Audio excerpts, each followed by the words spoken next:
পড়ন্ত বিকেল, হাতে ধোয়া ওঠা চায়ের কাপ, সাথে মুচমুচে মোচার চপ। সময় থেমে যাক এই আড্ডায়। শেষ কামড়েও মন মানে না, ফিসফিস করে মন যেন বলে ওঠে আরেকটা চাই। Welcome to Monidipa's kitchen. আজকের রেসিপি মোচার চপ। প্রথমে একটি টাটকা কলার মোচা আমি নিয়ে নিয়েছি। এবার এর খোসাটা ছাড়িয়ে ভেতর থেকে ফুলগুলোকে বের করে নেব। একটি একটি করে ফুল নেব, আর ফুলের পেছনের শক্ত অংশটি, মাঝখানের একটি ডাঁটি থাকে সেটি, আর সামনে একটি ছোট পর্দার মতো থাকে সেটিকে বেছে বাদ দিয়ে দেব। গোটা মোচাটার ভেতরের সবগুলো ফুলকেই আমি একই পদ্ধতিতে বেছে নেব। উপরের খোসাগুলো ফেলে দেবার পর ভেতরের যে অংশটা আমরা পাই সেটিকেও কেটে ছোট ছোট টুকরো করে কেটে নেব। সেদ্ধ করার পর এই অংশটি একদম নরম হয়ে যায়।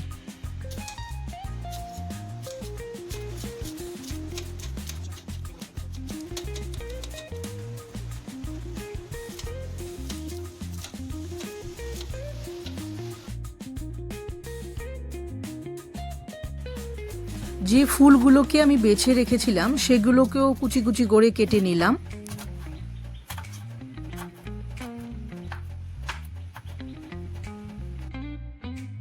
মোচাগুলো কাটা হয়ে গেলে একটি পাত্রে জল নিয়ে নেব। তাতে 1 চামচ নুন দিয়ে খুব ভালো করে মোচাগুলোকে ধুয়ে নেব। এখানে একটি কড়াইয়ে জল গরম বসিয়ে নিয়েছি। এবার এই মোচাগুলোকে আমি সেদ্ধ করে নেব। দিয়ে দিলাম হলুদ আর নুন। মোচাগুলো সেদ্ধ হয়ে নরম হয়ে গেছে। এগুলোকে জল ঝরিয়ে আমি অন্য একটি পাত্রে তুলে নিলাম। এবার একটি প্যান বসিয়ে তাতে 2 টেবিল স্পুন পরিমাণ তেল গরম করে নিলাম। এতে ঢেলে দিলাম 1 ছোট চামচ পরিমাণ গোটা জিরে। জিরেটা ভাজা হয়ে এলে 4 বড় চামচ পরিমাণ দিয়ে দিলাম রসুন বাটা। রসুনটা হালকা ভাজা করে নিয়ে দিয়ে দিলাম 2 বড় চামচ পরিমাণ আদা আর কাঁচা লঙ্কা বাটা। হালকা ভেজে নিয়ে এর সাথে মিশিয়ে দেব পেঁয়াজ বাটা। আমি 2টো পেঁয়াজ নিয়েছিলাম। দিয়ে দিচ্ছি ছোট 1 চামচ হলুদ গুঁড়ো, জিরে গুঁড়ো আর ছোট 1 চামচ লঙ্কা গুঁড়ো, তার সাথে 1 চামচ পরিমাণ চিনি। মশলা ভাজা হয়ে তেল ছাড়তে শুরু করলে এর সাথে মিশিয়ে দিলাম চিনে বাদাম। বাদামগুলোকেও মশলার সাথে ভেজে নিচ্ছি। এর সাথে অ্যাড করে দিলাম মোচাগুলোকে, যেগুলোকে আমি আগে সেদ্ধ করে রেখেছিলাম। মশলার সাথে খুব ভালো করে কষিয়ে একবার ভেজে নিলাম। এবার দিয়ে দিলাম 2টো আলু, যেগুলোকে আমি আগে সেদ্ধ করে রেখেছিলাম। মশলার সাথে আলু ও মোচা ভালো করে মিশে গেলে এর সাথে দিয়ে দেব স্বাদ অনুযায়ী নুন আর গরম মশলা গুঁড়ো। জলীয় অংশটা শুকিয়ে গিয়ে মাখো মাখো ভাব হয়ে এলে এর সাথে মিশিয়ে দেব ধনে পাতা কুচি আর কিছুটা ব্রেড ক্রাম্ব।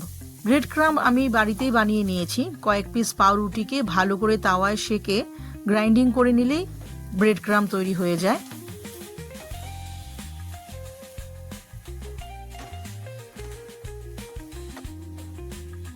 চপ তৈরির জন্য মিশ্রণটা একদম পারফেক্ট তৈরি হয়ে গেছে। এবার আমি এটিকে অন্য একটি পাত্রে তুলে রাখছি।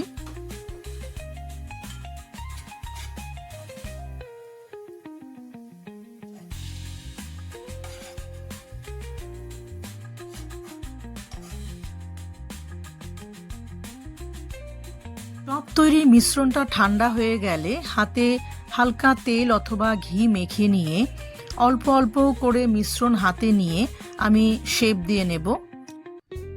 শেপটা যে যার ইচ্ছে মতো গোল চ্যাপ্টা যে কোনো ধরনের করে নিতে পারেন। আমি হাত দিয়ে চেপে চেপে কিছুটা লম্বাকৃতি বানিয়ে নিয়েছি। একই পদ্ধতিতে একই রকমভাবে সবগুলো চপকে আগে তৈরি করে নেব। পুরো মিশ্রণটা থেকে অল্প অল্প করে নিয়ে আমি ঠিক এইভাবে শেপ দিয়ে নিয়েছি। পরবর্তী স্টেপে এখানে একটি প্লেটে রেখেছি ব্রেড ক্রাম্ব আর অপরটিতে কর্নফ্লাওয়ার। কর্নফ্লাওয়ারের সাথে একটু নুন মিশিয়ে নিয়ে তাতে অল্প অল্প করে জল দিয়ে গুলে নেব। জলটা অবশ্যই অল্প অল্প করে মেশাতে হবে যাতে ব্যাটারটা বেশি পাতলা না হয়ে যায়। এবার একটি একটি করে চপ হাতে নেব। কর্নফ্লাওয়ারের গোলাটায় ডুবিয়ে নিয়ে ব্রেড ক্রাম্বে ভালো করে গড়িয়ে নেব।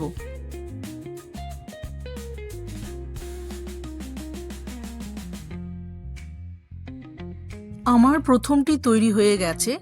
একই পদ্ধতিতে সবগুলোকে আমি একইভাবে রেডি করে নেব। এতে চপ ভাজার পর উপরটা বেশ মুচমুচে হয়।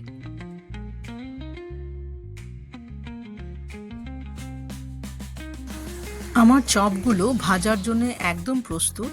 এখানে একটি কড়াইয়ে রিফাইন তেল ভালোভাবে গরম করে নিয়ে একটি একটি করে চপ তেলে ঢেলে দিলাম। গ্যাসের ফ্লেমটাকে এক্ষেত্রে আমি মিডিয়াম রাখব। খুব বেশি হাই ফ্লেমে ভাজতে গেলে চপগুলো পুড়ে যাওয়ার সম্ভাবনা থাকে, তাই মিডিয়াম ফ্লেমে রেখে গোল্ডেন কালার আসা পর্যন্ত আমি চপগুলোকে ধীরে ধীরে ভেজে নেব।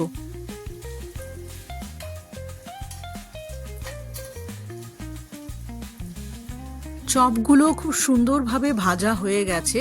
তেল ঝরিয়ে নিয়ে আমি অন্য একটি পাত্রে তুলে রাখছি। উপরটা যতটাই মুচমুচে ভেতরটা ততটাই সফট তৈরি হয়েছে। বন্ধুরা, মোচার চপের রেসিপিটি ভালো লেগে থাকলে ট্রাই করে দেখতে পারেন। আবারও ফিরবো নতুন কিছু রেসিপি নিয়ে।